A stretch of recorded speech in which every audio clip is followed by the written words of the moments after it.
Tom Aspinall, though, it's more, I feel like his game, it's more rounded. He, like, you see highlights of him where he's piecing somebody up, but it's just a setup for a takedown, and then he gets him down on the ground. Pavlovich, he's so big, and he's moving so fast with those hands, people are unable to take him down. Yeah. So that's what makes this tension of this fight so good. Yeah. We don't know what's going to happen. We don't know whose game plan is going to be better. All we know is that someone's going to bleed. The whole thing about Juliana Pena and her being there cage side watching the fights, her reactions, which I actually really like Juliana Pena. Don't get me wrong. I think she is a great fighter. I think that the fact that she got a dub off the Lioness is very, very impressive. But it was just the most petty stuff you've ever seen when you watch the videos of her. She's booing her when she's giving her retirement speech. She's talking mess the whole time. I'm like, show us some class. Show some class, all right? The title that made that fight interesting and made people want to see it's the grudge match. It's the storyline. Yeah. Exactly. So, yes, you're right. That one could stand on its own, be absolutely entertaining as hell. People will buy the pay-per-views for it. I say let's see that. And for Strickland, though, actually, before I even say what I see next for Strickland, I want to hear your thoughts. What do you think is next for the new middleweight champion? Well, I know he's not about to open up a book. I'll say this. This man can read. This man can read. That's the best thing for this card that Derek Lewis got moved up in the main event. Listen, we all understand, all right?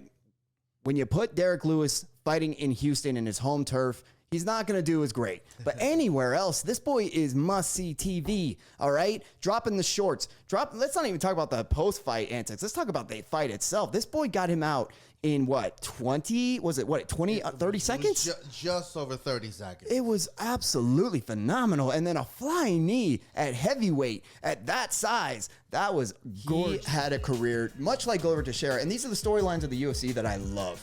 I love that these fighters who are so dedicated to their craft have been training in whatever art since they were 10 years old, 8 years old. They go and they have this whole great career, like a Glover Teixeira, like a Jose Aldo, and they have in their prime, they're great. But then at the latter part, where people might count them out because of their age, they're doing crazy things. They're winning belts. They're cutting down to lower weight divisions and storming through guys that people didn't give them a chance against.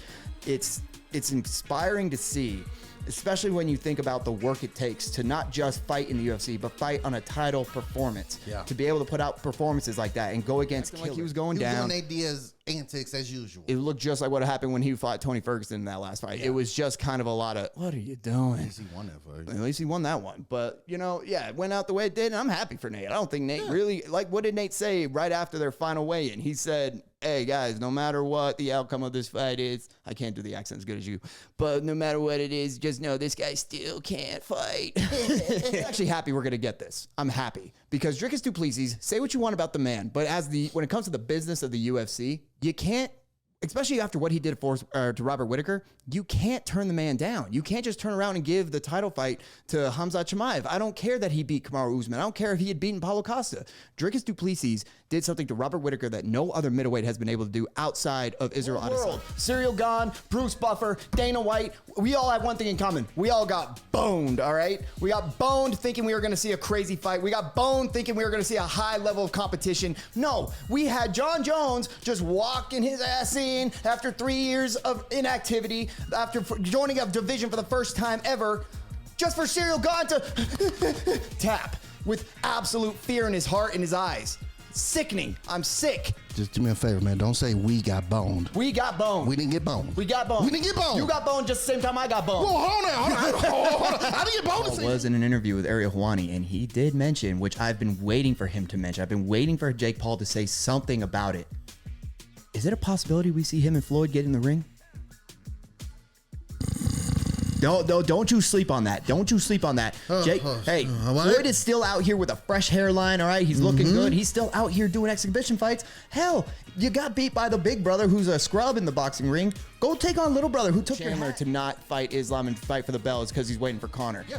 Do we not all follow Conor McGregor on social media? Do we not see how title hungry this man is? Are you telling me that if Michael Chandler goes in there with Islam Makhachev instead, and let's just say he beats him, and let's say Michael Chandler is our new lightweight UFC champion, you think Conor's not coming after him with hellfire in his eyes? Yeah, but that's a risk. He's going to come at him. That's a risk that Chandler, I don't believe, necessarily wants to take, knowing he's got McGregor already in the bag. There ain't no in the bag. There is no. No, but boxing is Entertaining as hell. fantastic. Absolutely. People tuned in to watch a 59-year-old Mike Tyson fight. I mean, boxing will entertain, whether it's Tyson Fury versus Deontay Wilder or any Canelo Alvarez fight or anything. People will tune in to watch. It's not boring. It's mishandled.